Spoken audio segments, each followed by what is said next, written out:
Welcome.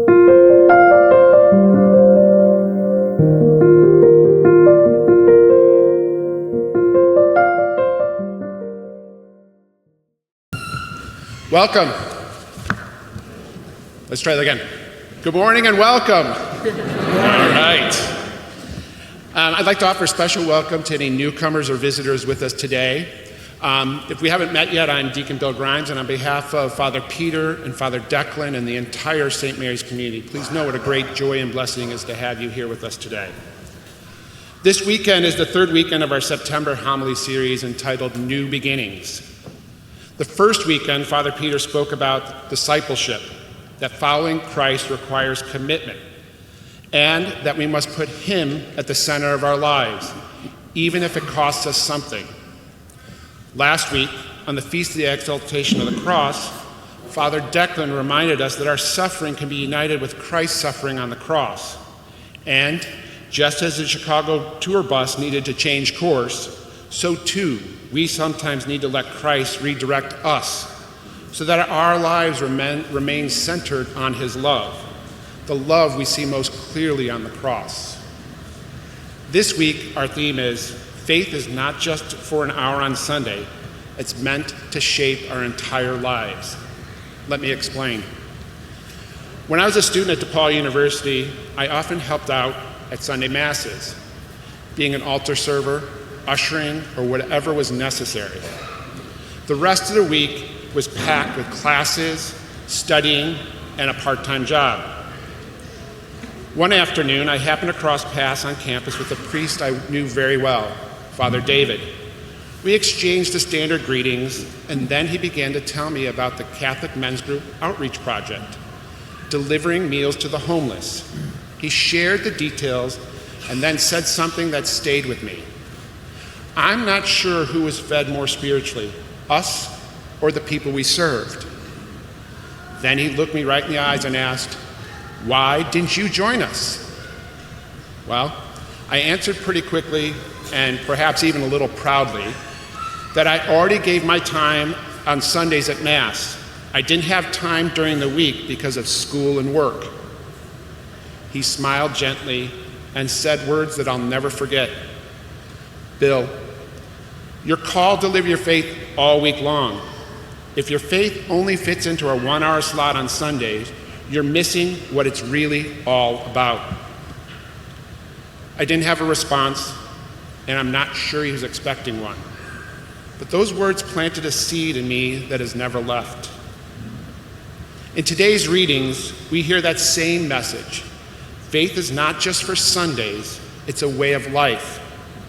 In our first reading, the prophet Amos speaks against those who go through the motions of worship while secretly plotting injustice. They show up for the Sabbath but can't wait for it to end so they can cheat the poor and line their pockets. Amos reminds us that God not only sees what we do on the Sabbath, but also the way we live the rest of the week. In the Gospel, Jesus tells the puzzling story of the dishonest steward. At first glance, it seems like dishonesty is being praised, but that's not the point. The steward, facing the loss of his job, acts decisively and cleverly to secure his future. His master praising him not for his dishonesty, but for his shrewdness, for acting with urgency when the moment called for it. And that's what Jesus is asking us to do. If people can act with such determination to secure their future in this life, how much more effort and urgency and creativity should we bring to securing our eternal future? The parable is not about imitating the steward's dishonesty, but his decisiveness. He saw what was at stake and he acted. Jesus is asking us to bring that same focus to our spiritual lives, our relationship with God, because that's what truly matters. Then, Jesus delivers his famous line, "You cannot serve both God and mammon." In other words, you cannot divide your heart between God and money, or God and anything else. We cannot be one kind of person on Sunday and another the rest of the week. But that is exactly the temptation of our culture that says, go to church on Sunday if you like, but don't let it affect your decisions, your time, or your money the rest of the week. Keep your faith private. Keep your faith away from public view. But Jesus didn't come for 1 hour a week. He came for all of it. He came to be Lord over every part of our lives. Faith is not meant to be compartmentalized. It's meant to shape who we are. So my friends, being Catholic is not just about where we go on Sunday. It is about who we are every day of the week. We are not just hearers of the word, we are doers of the word. We are not just receivers of grace, we are witnesses of that grace. We are the body of Christ, gathered on Sunday to be fed and then sent to live our faith in everything we do and everyone we meet. Now, you might be asking yourselves, how do I do this? Well, it doesn't require a complete overhaul. It begins with small, intentional choices. First, let your faith shape your interactions. Practice patience with that difficult coworker. Forgive that grudge you've been holding on to. Choose love instead of anger. Second, make time for God.